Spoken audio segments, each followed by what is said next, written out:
असतो मा सद्गमय तमसो मा ज्योतिर्गमय मृत्योर्माम् अमृतंगमय। ओम शांति शांति शांति। ओम गुरुभ्यो नमः। ब्रह्मज्ञान के सत्संग में आप सबका स्वागत है। आज हम बहुत ही गहरी ज्ञान को चर्चा करने जा रहे हैं। एकाग्र चित्त से, स्थिर मन से, विवेकी होकर अगर इस चर्चा को आप समझ गए, आप मुक्त हो जाएंगे, जीवन धन्य हो जाएगा। हम सब भगवान को तो मानते हैं, लेकिन बहुत ही कम शरीर है इस संसार में जो कि भगवान को पहचानते हैं। आज हम भगवान को मानने के साथ साथ उस भगवत सत्ता को पहचानने की कोशिश करेंगे। इस चर्चा में जहाँ पे भी ब्रह्म कहा जाएगा, ईश्वर कहा जाएगा, आत्मा कहा जाएगा, माम कहा जाएगा, ये सारा शब्द का अर्थ एक ही है। उस शब्द के जगह आप स्वयं को रखकर इस चर्चा को समझने की प्रयत्न करिए। यह संपूर्ण चर्चा आपके बारे में बताया जा रहा है। साधना पथ में प्रवेश करने से पहले हम सत्य और मिथ्या की भेद को समझेंगे। नित्य अनित्य वस्तु को परखते हुए विवेकी होकर समझेंगे। ये संसार में हर एक चीज़ परिवर्तन हो रहा है, परंतु एक चीज़ है, एक ऐसे शक्ति है जो कि अपरिवर्तनीय शक्ति है। उस शक्ति को पहचानने की हम प्रयत्न करेंगे। आज हम मांडुक्य उपनिषद के 7वें मंत्र के माध्यम से स्वाध्याय करेंगे। स्वाध्याय मतलब स्वयं को अध्ययन करना, खुद के सत्ता को समझने के प्रयत्न करेंगे। मांडुक्य उपनिषद अथर्ववेद के ब्राह्मण कांड से लिया गया। मन में प्रश्न उठना स्वाभाविक है, वेद क्या है? वेद ऋषियों की साधना के ज्ञान है। ऋषि या तो साधु कहिए, एकांत प्रदेश में उनके समय को बिताते हुए इंद्रियां मन के ऊपर निगरानी कर मौन रहते हुए, इंद्रियों को मन को दमन करते हुए, इंद्रियों की मन की स्वभाव स्वरूप को समझकर इंद्रियां मन के ऊर्ध्व में जाकर स्वयं के सत्य को आविष्कार किए थे।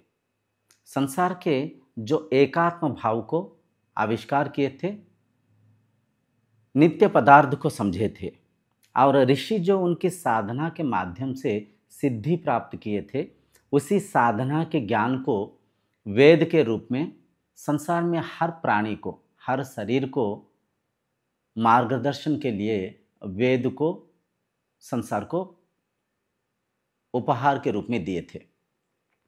तो वेद ऋषि के साधना के ज्ञान है। वेद 4 है, हम सब जानते हैं।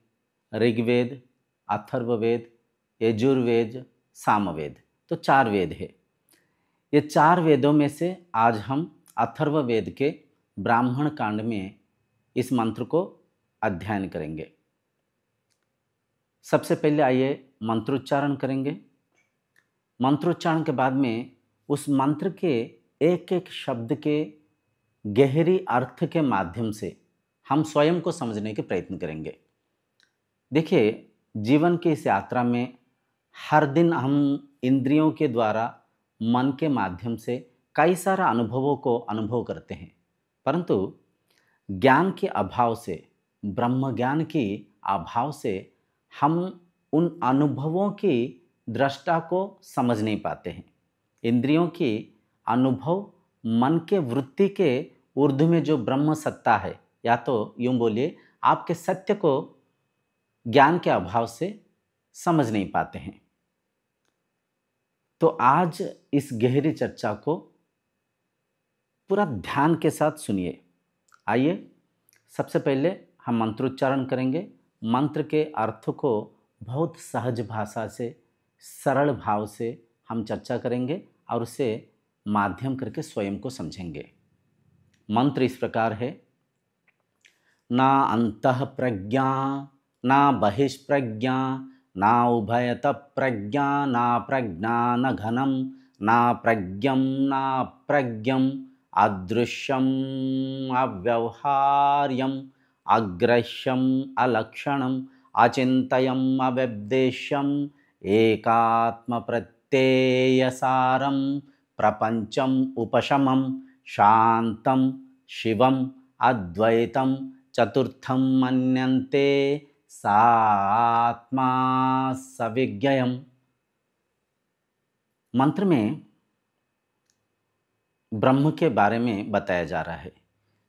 क्या ब्रह्म नहीं है, क्या आत्मा नहीं है, अगर आप समझ पाएंगे तो क्या आत्मा है आप पहचान पाएंगे। तो सबसे पहले यहाँ पे समझाया जा रहा है, क्या ब्रह्म नहीं है, क्या आत्मा नहीं है, या तो यूं बोल सकते हैं क्या आप नहीं है और क्या आप है। ना अंतः प्रज्ञा, प्रज्ञा मतलब विचार। शरीर में 5 ज्ञानेंद्रियां है, आँख, कान, नाक, जीभ, त्वचा। इन 5 ज्ञानेंद्रियों के माध्यम से बचपन से लेकर आज तक जो भी हम इस संसार में अनुभव करते हैं, उन अनुभवों की स्मृतियां संग्रहित होके मस्तिष्क में रह जाता है। उन संग्रहित स्मृति को ही हम मन बोलते हैं। तो वो जो एक्सपीरियंस्ड मेमोरी है, जो अनुभवों की स्मृतियों की संग्रह है, वह स्मृति विचार के रूप में अंतः मन में चलते रहता है, मस्तिष्क में वह विचार चलते रहता है। तो प्रज्ञा मतलब विचार, अनुभवों की स्मृतियों की संग्रह, ज्ञान भी बोल सकते हैं। तो ना अंतः प्रज्ञा, मैं अंतः मन में चलने वाला विचार नहीं हूँ। ना बहिष्प्रज्ञा, बहिष्प्रज्ञा मतलब बाहर के विचार, बाहर भौतिक संसार को जो हम देखते हैं, भौतिक वस्तु पदार्थ को देखने के द्वारा जो मन में वृत्ति जागृत होता है, मैं वो भी नहीं हूँ।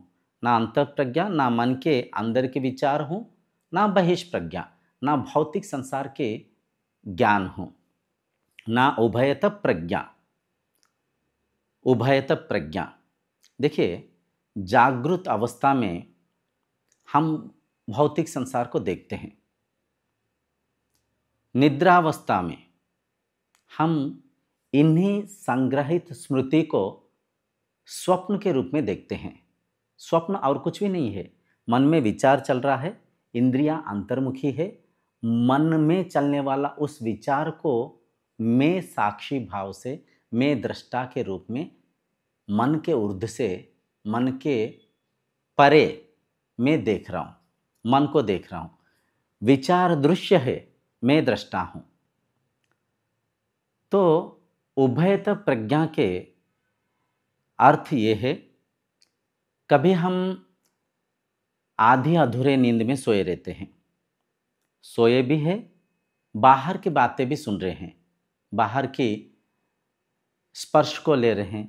मान लीजिए कोई एसी चल रहा है, उसकी ठंडक को हम महसूस कर रहे हैं, बाहर कोई बातचीत कर रहे हैं, उनकी बातचीत को हम सुन रहे हैं, बाहर के कोई फूलों के सुगंध आ रहे, नासिका के द्वारा हम उस सुगंध को भी ले रहे हैं। मतलब बाहर के प्रज्ञा भी है, बहिष्प्रज्ञा, अंतः प्रज्ञा, मन में सोए सोए विचार भी चला रहे हैं। इन दोनों प्रज्ञा जब मिल जाता है, उस मन की अवस्था को उभयत प्रज्ञा बोलते हैं।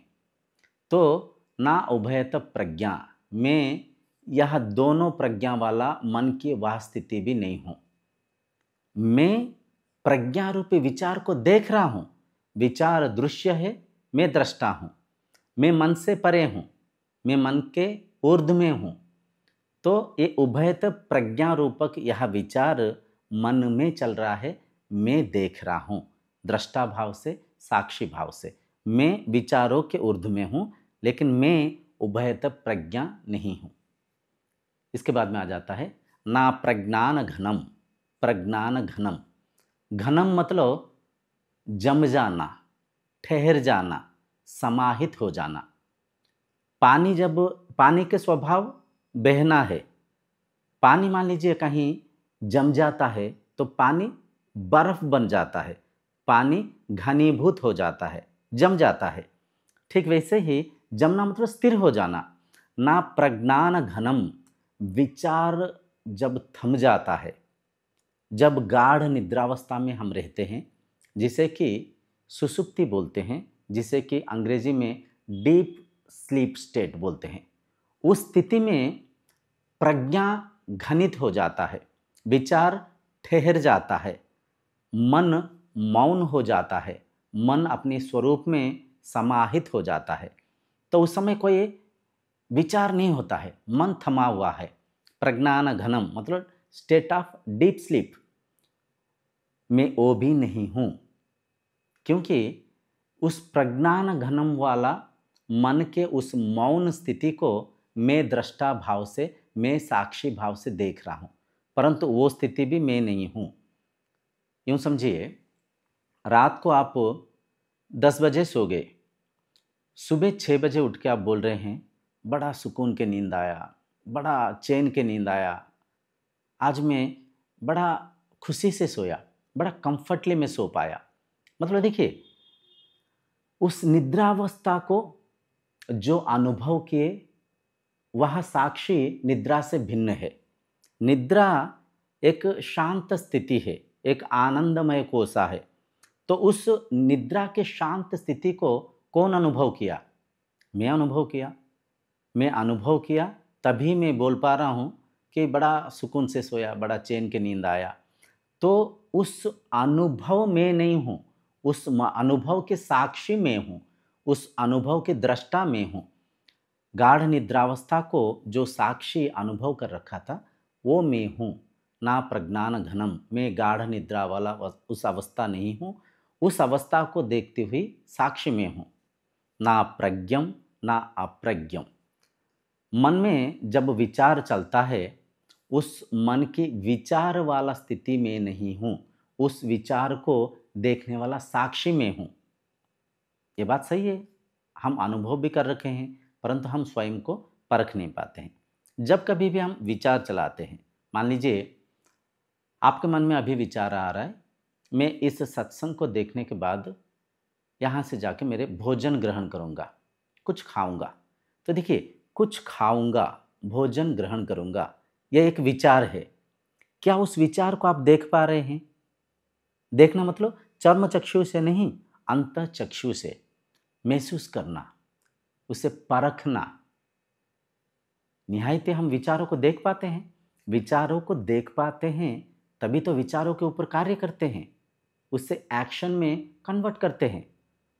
तो अगर विचारों को आप देख पा रहे हैं, आप विचार नहीं, आप विचारों की साक्षी है, आप विचारों के दृष्टा है, आप विचारों के ऊर्ध्व में है। ना प्रज्ञम ना अप्रज्ञम, विचार रहित स्थिति भी मैं नहीं हूँ, विचार रहित स्थिति को भी मैं ही देखता हूँ। जैसे कि थोड़ी देर पहले हम चर्चा कर चुके हैं, विचार रहित स्थिति में मन दो अवस्था में जाता है। सबसे पहले तो सुषुप्ति वाला अवस्था, गाढ़ निद्रा अवस्था, हम सब अनुभव कर रखे हैं। द्वितीय समाधि वाला अवस्था, समाधि वाला अवस्था में भी मन मौन हो जाता है, मन स्वरूपस्थ हो जाता है, चित्त में कोई वृत्ति नहीं रहता है, चित्त वृत्ति निरुद्ध अवस्था में मन पहुंच जाता है, मन मौन हो जाता है। तो उस निर्विचार स्थिति को देखने वाला साक्षी में हूं, मैं वह निर्विचार स्थिति नहीं हूं। ना प्रज्ञम ना प्रज्ञम। आदृश्यम, आदृश्यम मतलब मुझे चर्म चक्षु से देख नहीं सकते, मुझे इंद्रियों के माध्यम से अनुभव नहीं कर सकते हैं, मुझे मन के द्वारा भी चिंता चिंतन नहीं कर सकते हैं, मन के माध्यम से भी मेरी कल्पना को ही नहीं कर सकता है। इसके कारण क्या है? इसके कारण ये है, इंद्रियों के द्वारा जो भी हम अनुभवों को अनुभव करते हैं, इंद्रियों के द्वारा मन में वह ब्रह्म, वह चेतना, वह चैतन्य सत्ता, वह आत्म तत्व ही अनुभव करते हैं। तो आत्म तत्व दृष्टा है, आत्म तत्व विषय है, आत्म तत्व साक्षी है। विषय को वस्तु के रूप में, दृष्टा को दृश्य के रूप में देख पाना असंभव है, असंभव है। तो कहने के तात्पर्य यहाँ पे ये समझाया जा रहा है, मैं अदृश्य शक्ति हूँ। मुझे ना इंद्रियों के माध्यम से देख सकते हैं, अनुभव कर सकते हैं, ना मन में चिंता चिंतन कर सकते हैं, क्योंकि इंद्रिया मन के ऊपर में हूँ, इंद्रिया मन के ऊर्ध्व में मैं हूँ। अदृश्यम अव्यवहार्यम, मुझे व्यवहारिक रूप में दिखा नहीं सकते हैं। अव्यवहार्यम, अव्यवहार्य मतलब हम ऐसे नहीं बोल सकते हैं कि ये ब्रह्म है, वो ब्रह्म है। हम आमतौर पे व्यवहारिक रूप में कई सारा बातों को चर्चा करते समय कई सारा उदाहरण को देते हुए समझाते हैं। कोई हाथी के बारे में बताना हो तो हम बोलते बहुत बड़ा शरीर होता है, सूंड होता है, 4 पैर होता है गाय के जैसे, भैंस के जैसे, तो हम समझाते हैं। तो भौतिक चर्चाएं करते समय कुछ उदाहरण देते हुए व्यवहारिक रूप में हम समझा सकते हैं, परंतु यहाँ पे बताया जा रहा है अव्यवहार्यम, अव्यवहार्यम, मुझे व्यवहारिक रूप में कोई एक दूसरे को नहीं समझा सकते हैं। मैं व्यवहारिक रूप में समझने वाला शक्ति नहीं हूँ, क्योंकि मैं दृष्टा हूँ, मैं विषय हूँ, मैं इंद्रिया मन के ऊर्ध्व में हूँ। अव्यवहार्यम के बाद आ जाता है अग्रह्यम, अग्रह्यम, उस शक्ति को हम ग्रहण भी नहीं कर सकते हैं। यूँ समझिए, नदी में पानी बहते हुए जा रहा है, उस पानी को आप एक ग्लास में ग्रहण कर सकते हैं, एक लोटे में ग्रहण कर सकते हैं, स्वीकार कर सकते हैं। लेकिन यहाँ पे ब्रह्म ऐसे कोई वस्तु नहीं है, ऐसे कोई भौतिक पदार्थ नहीं है जिसे हम किसी यांत्रिक या तो किसी वस्तु के माध्यम से हम ग्रहण कर पाएं। तो उस ब्रह्म सत्ता को हम ग्रहण नहीं कर सकते, क्योंकि वह शक्ति हर कण कण में विद्यमान है। जहाँ पे आप है वहाँ पे वह शक्ति है।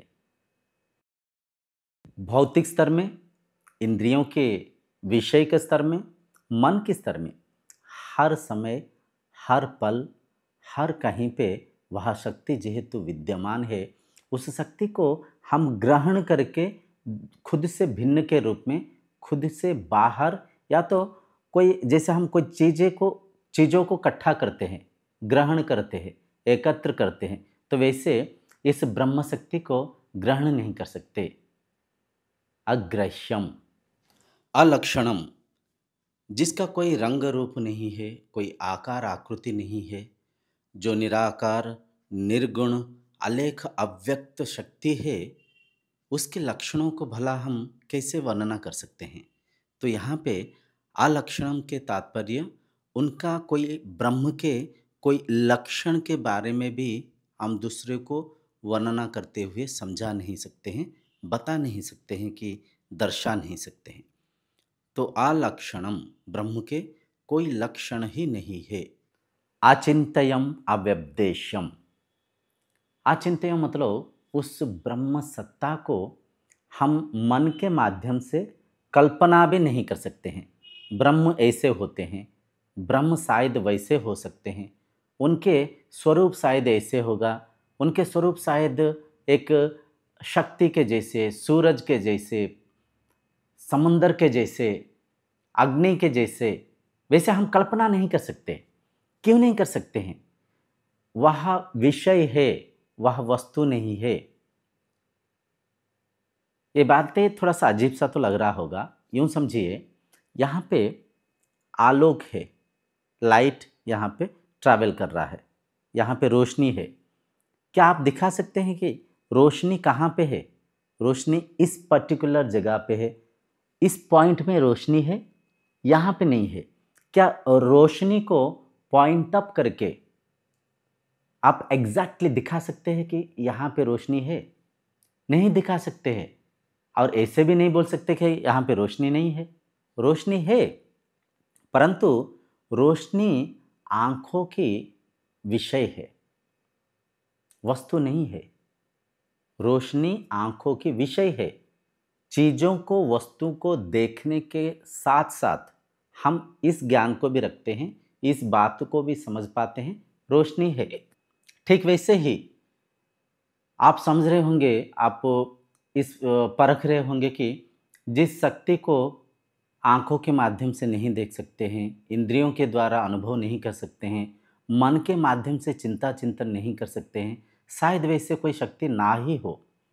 मन से परे भला कौन होता है, मन के ऊर्ध्व में भला कौन होता है, ऐसे आपको दुविधा में आने की संभावना है।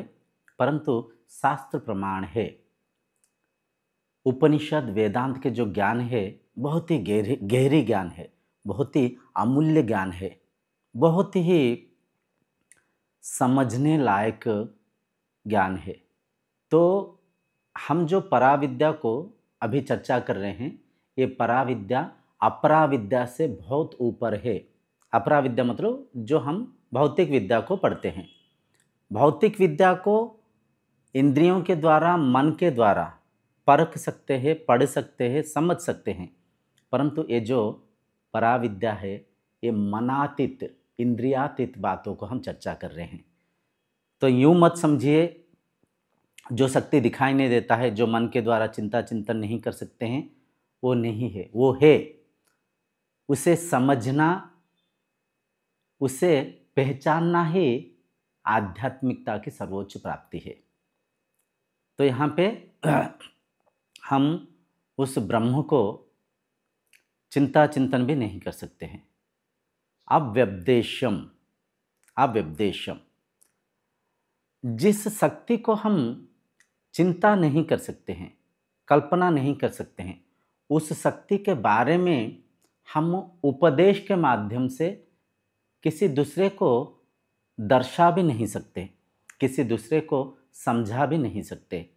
कहने का तात्पर्य, मान लीजिए आप किसी को कोई वस्तु के बारे में समझा रहे हैं, समझाते समय अगर वह वस्तु भी वहाँ पे ना हो, आप उस वस्तु के बारे में कुछ लक्षण को बताते हुए आप समझा सकते हैं।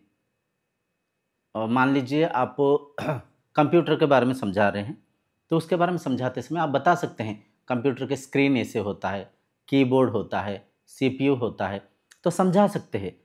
परंतु जो ब्रह्म एक ऐसी शक्ति है, जिस शक्ति को हम इंद्रियों के द्वारा, मन के माध्यम से जेहेतु अनुभव नहीं कर सकते हैं, वैसे इंद्रियातीत, मनातीत शक्ति को हम दूसरों को उपदेश के माध्यम से समझा नहीं सकते हैं। हाँ, यहाँ पे एक मन में प्रश्न उठना स्वाभाविक है। साधना मार्ग में गुरु शिष्य को कैसे समझाते हैं, शिष्य गुरु से कैसे इस बात को, इस ब्रह्म ज्ञान को समझ पाता है, वहाँ पे कैसे संभव है? कुछ तो तरीका होगा, बिल्कुल है। तरीका गुरु शिष्य को समझाने में सहायक होते हैं। शास्त्र, साधना, गुरु, ये सब माध्यम है, ये सब सहायक है, ये सब आपको सहायता करेंगे, परंतु स्वयं को स्वयं ही पहचानना पड़ेगा। खुद को खुद ही, खुद में स्वयं को पहचानना पड़ेगा। तो यहाँ पे आप व्यपदेशम के अर्थ ये है, आप उपदेश के माध्यम से उस ब्रह्म को दूसरों को समझा नहीं सकते। एकात्म प्रत्यय सारम, एकात्म प्रत्यय सारम, इसे समझना चाहिए। वह ब्रह्म एक है, सारे संसार के सार तत्व, सारांश वही है। उससे भिन्न इस संसार में, उससे अलग इस संसार में कुछ भी नहीं है। एकात्मा प्रत्यय सारम, प्रत्यय सारम, प्रत्यय का भौतिक वस्तु पदार्थ के सारांश, आधार, मूल वस्तु वह ब्रह्म है। यूँ समझिए, मिट्टी से कई सारा मिट्टी के बर्तन बन रखा है। हर एक मिट्टी के बर्तन मिट्टी ही है। सोने से कई सारा सोने के अलंकार बन रखा है। हर एक सोने के अलंकार सोना ही है। अलंकार के बिना सोना है। गोल्ड, सोना मतलब गोल्ड के बारे में हम बात कर रहे हैं। अलंकार के बिना यहाँ पे सोना है, परंतु सोने के बिना अलंकार के अस्तित्व नहीं है। सोने के बिना अलंकार के आकृति आकार नहीं है। समझ पाते होंगे। ठीक वैसे ही वह जो ब्रह्म है वह एक है। वही ब्रह्म इस संसार के हर प्राणी में विद्यमान है। संसार को तो हम कई भागों में काट बांट रखे हैं। स्त्री अलग, पुरुष अलग, पशु पक्षियाँ वो अलग। मनुष्य में देखिए ज्ञानी, मूर्ख, धनी, गरीब, शिशु, वृद्ध। इंसान में ही देखिए हम कितना भेदभाव कर रखे हैं। इसके अलावा पशु पक्षी, तरुलता, कीटाणु, भूताणु, ये संसार को कई नज़रिया से हम देखते हैं। परंतु यहाँ पे बताया जा रहा है हर प्राणी में, हर जीव में, हर कहीं वह एक शक्ति ही विद्यमान है। उसी एक शक्ति से, उसी एक ब्रह्म से पंचभूतों की जन्म हुआ। ब्रह्म से आकाश के जन्म हुआ, आकाश से वायु, वायु से अग्नि, अग्नि से जल, जल से स्थल पृथ्वी। ब्रह्म से पंचभूतों की निर्माण हुआ, पंचभूतों की जन्म हुआ, और इन पंचभूतों से ही ये प्रपंच बना। ये जो सारा संसार को हम देखते हैं, हर शरीर में यह 5 तत्व ही विद्यमान है। चाहे आपके शरीर में, चाहे मेरे शरीर में, चाहे एक पक्षी में, चाहे एक कीटाणु में, चाहे एक वृक्ष में, भौतिक प्रपंच के हर एक वस्तु में, हर एक पदार्थ में यह पंचभूत ही है। आकाश, वायु, अग्नि, जल और स्थल, इन 5 तत्वों से ही ये सारा प्रपंच बना है। और इस प्रपंच की हर एक वस्तु पदार्थ की आधार वह ब्रह्म है। हर एक प्राणी में आप ही है। थोड़ी देर पहले ही हम चर्चा कर रखे हैं, ब्रह्म कहें, ईश्वर कहें, या तो अहम कहें, मैं कहूँ। मैं मतलब मेरे जगह आप स्वयं को रख के इस बात को समझिए। क्योंकि ब्रह्म के स्तर पे मैं तू की भेदभाव मिट जाता है। मैं ही तू, तू ही मैं, हम सब एक है। हर एक प्राणी में, संसार के हर एक वस्तु में मैं ही विद्यमान हूँ। एकात्म प्रत्यय सारम प्रपंचम उपशमम, प्रपंचम उपशमम। प्रपंच मतलब यह पंचभूतों से बना हुआ ये सारा प्रपंच, नदी, पहाड़, पेड़, पक्षी, वनस्पतियाँ, मनुष्य, सब कुछ प्रपंच मुझ में समाहित है। प्रपंचम उपशमम, सारा प्रपंच मुझ में समाहित है।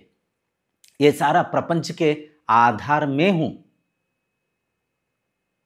प्रपंचम उपशमम शांतम, शांतम, मेरा जो स्वरूप शांत है, मेरा जो स्वभाव शांत है। मैं शांति के स्रोत हूँ। मुझे शांति की आवश्यकता नहीं है। मैं स्वयं शांत हूँ। मैं स्वयं शांति के प्रतीक हूँ। मैं स्वयं शांति के स्रोत हूँ। अविद्या अस्मिता से हम कई बातें अज्ञानता से चर्चा करते हैं। मान लीजिए किसी के देहांत हो जाता है तो हम बोलते हैं उनके आत्मा को शांति मिले। उनके आत्मा को शांति के लिए हम कई सारा कामनाएं करते हैं, कई सारा पूजाएं करते हैं। इस बात को बिल्कुल मन में बिठा लीजिए।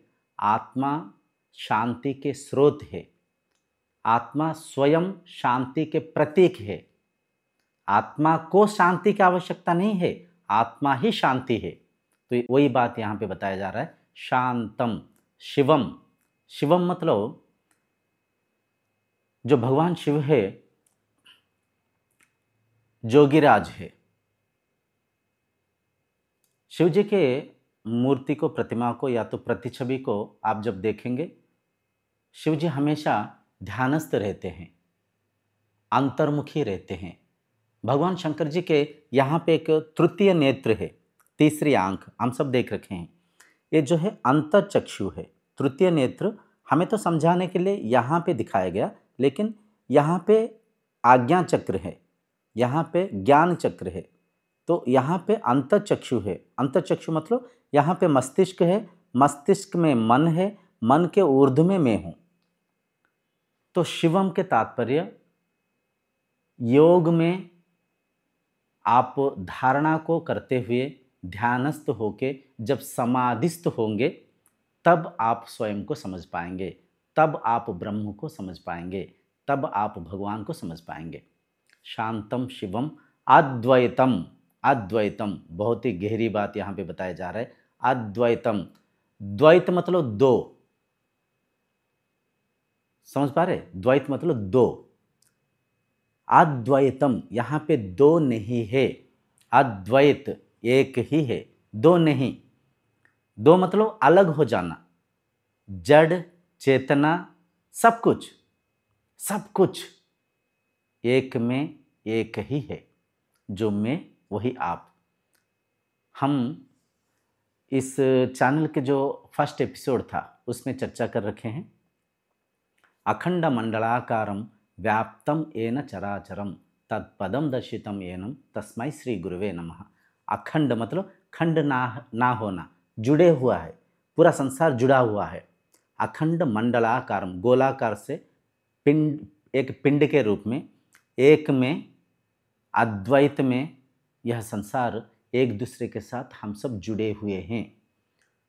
किसी के साथ नाते रिश्ते बांधने की आवश्यकता नहीं है, हम सब एक रिश्ते में है, हम सब एक आत्मीय बंधन में है। हम कहीं पे शादी ब्याह रचाते हैं, संपर्क को, संबंध को जोड़ते हैं, कहीं पे यारी दोस्ती, कहीं पे भाई बहन के रूप में किसी के साथ हम संबंध को जोड़ते रहते हैं। असल में सच तो ये है, अपनी नाता एक पक्षी के साथ है, एक पशु के साथ है, एक पेड़ के साथ है। पेड़ के बिना ऑक्सीजन नहीं, ऑक्सीजन के बिना जीवन नहीं। हमारा नाता रिश्ता यह संसार के हर एक प्राणी के साथ है। अज्ञानता से हम अपने रिश्तों को, अपने नाते को समझ नहीं पाते हैं, भौतिक बंधन बांधते रहते हैं और उस बंधन को तोड़ते रहते हैं, और बंधन के मोह में फंसकर बंधन से कहीं छूट ना जाए ऐसे डरते रहते हैं। परंतु सत्य ये है, अद्वैतम, हम सब एक बंधन में है। हम सबका स्रोत, हम सबके आधार, हम सबके जो स्रोत है, बेसिक सब्सटेंट है, वह एक है। जो मुझ में वही आप में, वही एक प्राणी में, वही एक पशु में, सब में वही समाया हुआ है। सब में आप ही है, आप ही मतलब आपकी जगह आप, मेरी जगह मैं, सब में मैं ही हूँ। मैं ही बोला जा रहा है यहाँ पे, मेरे जैसा भी नहीं बोला जा रहा है। शब्द को ध्यान दीजिए, सब में मैं ही हूँ, मैं एक हूँ। अद्वैतम। चतुर्थम मन्यन्ते। चतुर्थम मन्यन्ते के अर्थ ये है, मन के चार अवस्था है, जागृत, स्वप्न, सुषुप्ति और चौथा तुरीय अवस्था। तीन अवस्था को तो हम सब अनुभव कर रखे हैं। जागृत अवस्था मतलब जगे हुए इस संसार को देखना। मैं कैमरा को देख रहा हूँ, आप फ़ोन के माध्यम से, टीवी के माध्यम से, किसी वस्तु के माध्यम से इस संसार को देख रहे हैं, इस सत्संग को देख रहे हैं। तो पहला अवस्था मन की जागृत अवस्था। दूसरा अवस्था स्वप्न अवस्था। स्वप्न अवस्था मतलब जब हम सो जाते हैं, मन में जो चिंता चिंतन, जो मन के वृत्ति, जो मन के विचार चलते रहता है, उस विचार को मैं ही विचारों के दृष्टा के रूप में, विचारों के साक्षी के रूप में अंत मन में देख रहा हूँ। मतलब मन के जो दूसरा स्थिति है, स्वप्न वाला स्थिति है, निद्रा वाला स्थिति है। जो तीसरा स्थिति है वो सुषुप्ति अवस्था है, गाढ़ निद्रा अवस्था, वो समाधि अवस्था है, निर्विचार निर्गुण अवस्था है, जहाँ पे मन मौन हो गया, मन के कोई वृत्ति नहीं है, मन शांत हो गया, मन निर्विचार स्थिति में है, मन निर्गुण स्थिति में है, मन स्वयं से समाहित है। तो ये तीसरा अवस्था। और एक अवस्था है जो कि चौथा अवस्था, जिसे कि हम तुरीय अवस्था बोलते हैं। इस चौथा अवस्था को जो शरीर अनुभव कर लिया, इस चतुर्थ अवस्था में जो मन जा पाया, वो जीवन धन्य हो गया, वो जीवन सफल हो गया, वो मन तृप्त हो गया, मन मोक्ष हो गया, मन मुक्त हो गया। मन को चौथे अवस्था में लेके जाना ही साधना के उद्देश्य है। मन की चौथी अवस्था को अनुभव करना ही सिद्धि है, आत्म साक्षात्कार है, ईश्वर प्राप्ति है। तो चतुर्थम मन्यन्ते मतलब मैं चतुर्थ अवस्था में हूँ, जागृत स्वप्न सुषुप्ति के ऊर्ध्व में हूँ। भौतिक संसार, इंद्रियों के अनुभव, मन के वृत्ति के चतुर्थ अवस्था में, तुरीय अवस्था में, साक्षी अवस्था में, दृष्टा की अवस्था में मैं हूँ। चतुर्थम मन्यन्ते सा आत्मा सविज्ञयम, सा आत्मा सविज्ञयम। वैसे आत्मा, वैसे मैं मुक्त हूँ, तृप्त हूँ, वैसे मैं मुक्त ही हूँ। सविज्ञ के तात्पर्य मैं मुक्त हूँ, मैं बंधन में नहीं हूँ, मैं मुक्ति था, मैं मुक्त ही हूँ, मैं मुक्त ही रहूँगा, मुझे कोई बांध नहीं सकते हैं। मैं अजर हूँ, मैं अमर हूँ, मैं अविनाशी हूँ, मैं देश काल वस्तु से परे हूँ। शरीर मिट सकता है, संसार मिट सकता है, परंतु मैं अजर हूँ, अमर हूँ, अमृतत्व हूँ, अविनाशी आत्मा हूँ, मैं मुक्त हूँ, मैं मुक्त हूँ।